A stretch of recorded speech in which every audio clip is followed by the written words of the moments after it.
One welcome to Java boosters. तो object oriented programming की series में ये हमारा थर्ड लेक्चर है और आज हम पढ़ेंगे इनकैप्सुलेशन क्या होता है, जावा के अंदर इनकैप्सुलेशन क्यों इम्पोर्टेंट है। और इनकैप्सुलेशन ऑब्जेक्ट ओरिएंटेड प्रोग्रामिंग का एक इम्पॉर्टेंट फीचर है जो कि बहुत जगह काम आता है। अगर आप बड़े बड़े प्रोजेक्ट्स पे काम करते हैं तो इनकैप्सुलेशन बहुत कह सकते हैं हम एक वाइटल रोल प्ले करता है इन अ मेजर प्रोजेक्ट। तो आज हम यही देखेंगे कि इनकैप्सुलेशन होता क्या है और इनकैप्सुलेशन कैसे अचीव करते हैं। तो चलिए देखते हैं इनकैप्सुलेशन क्या होता है। तो जैसा कि आप देख पा रहे हैं यहाँ पे लिखा है, encapsulation basically means wrapping up of data which are nothing but variables and methods into a single unit is known as encapsulation. पहली डेफिनेशन जो है मैं आपको समझाना चाहूँगा कि wrapping up of data and variables into a single unit. जैसा कि हमने क्लासेस और ऑब्जेक्ट का कंसेप्ट पढ़ा है, तो क्लासेस और क्लास में हम करते क्या है, बेसिकली क्लास के अंदर हम अपने वेरिएबल्स को डिफाइन करते हैं और मेथड्स को डिफाइन करते हैं। तो क्लास हमारा क्या है, एक क्लास हम यहाँ पे कह सकते हैं एक सिंगल यूनिट है। क्या है, एक सिंगल यूनिट, और उस यूनिट में क्या है हमारे पास, डेटा, जो कि है वेरिएबल्स एंड मेथड्स। तो इनकैप्सुलेशन कुछ नहीं है, उसी डेटा एंड डेटा के अंदर डेटा जो है वेरिएबल्स एंड मेथड्स को हम क्या कर रहे हैं, रैप कर रहे हैं एक सिंगल यूनिट में। और जो सिंगल यूनिट है यहाँ पे क्या है, क्लास। तो इनकैप्सुलेशन की सिंपल सी डेफिनेशन बनती है, wrapping up of data which are nothing but variables and method into a single unit is known as encapsulation. Now अगर हम टेक्निकल एस्पेक्ट से बात करें तो इनकैप्सुलेशन हम अचीव कैसे करते हैं, उसके लिए मैंने यहाँ पे दूसरी डेफिनेशन लिखी हुई है, like to make sure that sensitive data is hidden from the user. इसका क्या मतलब है, जब भी आप किसी बड़े प्रोजेक्ट पे काम कर रहे हैं, फॉर इंस्टेंस हम बात करते हैं कि अगर आप किसी प्रोजेक्ट पे काम कर रहे हैं जिसके अंदर हमें एक क्लास बनानी है, उस क्लास के अंदर हमें स्टूडेंट्स की इन्फॉर्मेशन लेनी है और वो इन्फॉर्मेशन हम हाइड रखना चाहते हैं, किसी और को बताना नहीं चाहते।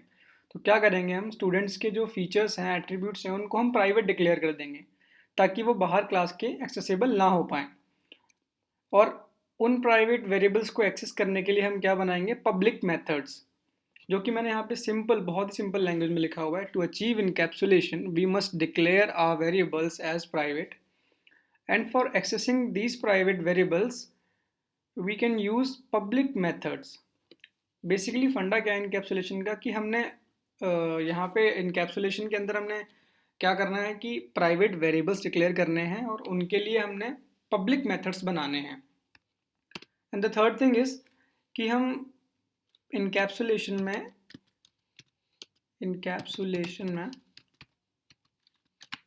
we use getters and setters. Getters and setters are nothing but they are methods. getters जैसा कि नाम बता रहा है, गेट करने के लिए, सेटर जो कि वैल्यू को सेट करता है। तो इसको हम एक प्रोग्राम की हेल्प से देखेंगे कि गेटर्स एंड सेटर्स क्या होते हैं। तो आई होप कि आपको इनकैप्सुलेशन की थोड़ी समझ में आई होगी। तो हम प्रैक्टिकल देखते हैं इसका। इसके लिए मैं ओपन कर लेता हूँ अपना जावा का आईडी जो कि है इंटेलिजे। अगर आपने इंटेलिजे नहीं कर रखा है, एक्लिप्स कर रखा है, तो या फिर नेटबीन्स कर रखा है, कोई प्रॉब्लम नहीं है। आपने बस कोड करना है और प्रैक्टिकली समझना है कि इनकैप्सुलेशन होता क्या है। अगर इंटेलिजे आपने डाउनलोड नहीं किया है तो मैंने अपनी पिछली वीडियोस में बता रखा है कि इंटेलिजे डाउनलोड कैसे करते हैं और कैसे हम उसमें क्लास बनाते हैं, कैसे प्रोजेक्ट बनाते हैं। तो आप वो वीडियो ज़रूर देखें।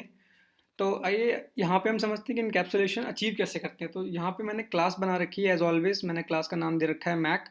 और इस क्लास मैक में क्या करूँगा, मैं यहाँ पे दो वेरिएबल्स डिक्लेयर कर देता हूँ। जैसे कि चलिए एक ही ले लेते हैं, प्राइवेट स्ट्रिंग।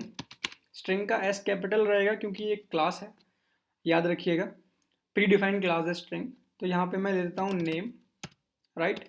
अब ध्यान से देखिए, क्लास के अंदर मैंने जैसे बताया था कि वेरिएबल्स जो होंगे हमारे प्राइवेट होंगे और यहाँ पे हम गेटर्स एंड सेट। तो मैं एक गेटर बना लेता हूँ जो कि हमारा ये जो नेम है इसको गेट करेगा और उसका रिटर्न टाइप होगा वॉइड और एक्सेस मॉडिफायर होगा पब्लिक। एक्सेस मॉडिफायर मतलब कहाँ कहाँ एक्सेस हो सकता है, ये मतलब है यहाँ पे एक्सेस मॉडिफायर का। जैसा मैंने बताया था कि हम वेरिएबल्स डिक्लेयर करेंगे प्राइवेट और मेथड्स डिक्लेयर करेंगे पब्लिक। तो यहाँ पे मैं पब्लिक स्ट्रिंग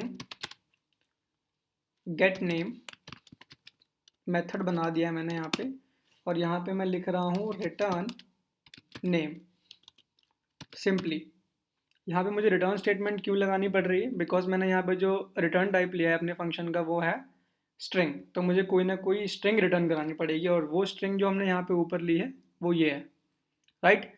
नेक्स्ट हम मेथड बनाते हैं सेट करने के लिए, जो कि ये तो था हमारा गेटर, और हम बनाते हैं सेटर। पब्लिक वॉइड, इसका रिटर्न टाइप वॉइड रहेगा, सेट नेम,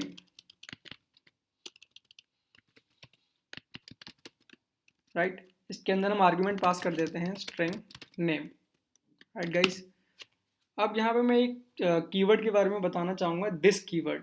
दिस कीवर्ड हमारे पास क्या होता है, जो कि करंट क्लास के वेरिएबल्स को रिफ़र करता है, क्लास के ऑब्जेक्ट को रिफ़र करता है, हम कह सकते हैं। दूसरा काम दिस का क्या होता है कि दिस जो होता है हमारा, अगर हमने जैसे कि मैंने यहाँ पे प्राइवेट स्ट्रिंग नेम डिक्लेयर कर रखा है, और यहाँ पे इस मेथड में मैंने स्ट्रिंग नेम डिक्लेयर कर रखा है। अब यहाँ पे देख सकते हैं आप, दोनों का जो वेरिएबल का नाम है वो सेम है, तो कंपाइलर यहाँ पे क्या करेगा, कन्फ्लिक्ट कर जाएगा, उसको कौन सा नेम लेना है।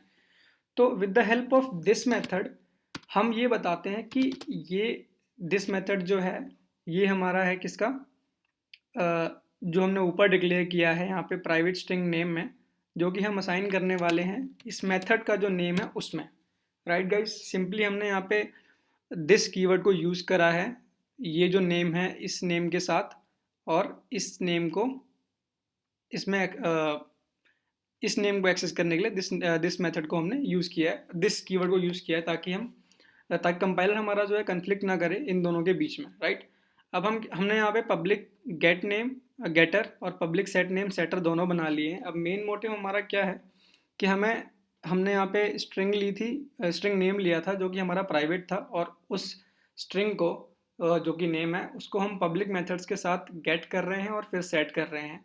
अब सबसे मेन चीज़ ये है कि हमने अपना जो नेम वेरिएबल है स्ट्रिंग टाइप का उसको प्राइवेट डिक्लेयर किया है, मतलब इसके साथ कोई छेड़छाड़ नहीं कर सकता, और ये प्राइवेट है, मतलब बाहर एक्सेसिबल नहीं हो सकता। बट इसको हम यूज़ कर रहे हैं अपने दो फंक्शंस में, जो कि गेटर और सेटर है, इनके अंदर हम यूज़ कर सकते हैं, राइट गाइस। तो इससे हमारा क्या होता है, बेटर कंट्रोल होता है हमारे पास क्लासेस के एट्रीब्यूट्स और मेथड्स के ऊपर।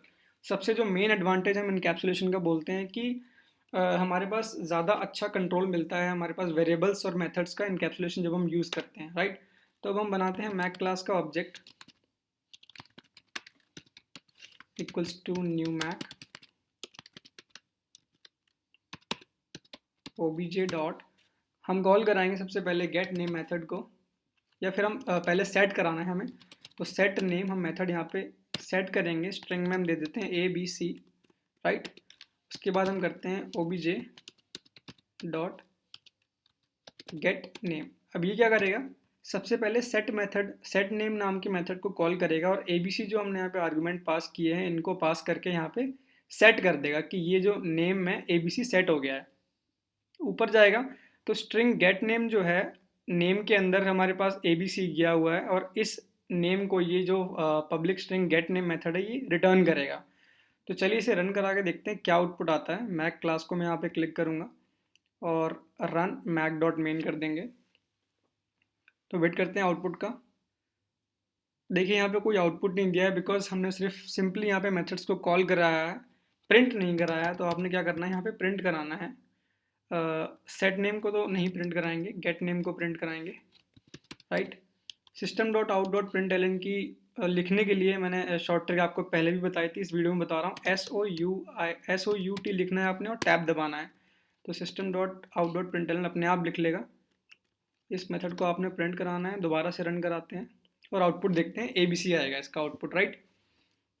ये देख सकते हैं आप, यहाँ पे आउटपुट आ रहा है ABC। तो बहुत ही सिंपल कंसेप्ट है हमारे पास ऑब्जेक्ट ओरिएंटेड प्रोग्रामिंग में इनकैप्सुलेशन का, जो कि ये कहता है कि हमें गेटर्स एंड सेटर यूज़ करने पड़ेंगे, जो कि हमारा वेरिएबल प्राइवेट डिक्लेयर्ड है क्लास के अंदर, उसको एक्सेस करने के लिए, और फिर उन मेथड्स को हम बाहर एक्सेस कर सकते हैं। मतलब आप जो प्राइवेट वेरिएबल डिक्लेयर कर रहे हैं उसके साथ कोई भी छेड़छाड़ नहीं कर सकता बाहर का बंदा, क्योंकि वो प्राइवेटली डिक्लेयर्ड है। और ये मेथड्स जो है हमारे पब्लिक, इन मेथड्स के अंदर हम उस प्राइवेट वाले वेरिएबल को एक्सेस कर रहे हैं। ये सिंपल हमारा फंडा है इनकैप्सुलेशन का।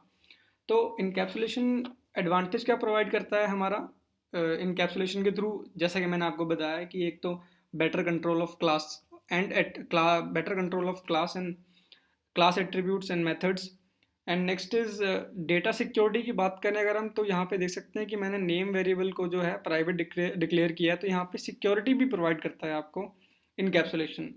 Next is flexible to change, आप कभी भी चेंज कर सकते हैं क्योंकि आपने जो मेथड्स डिक्लेयर कर रखे हैं वो पब्लिक हैं, आप आराम से चेंज कर सकते हैं।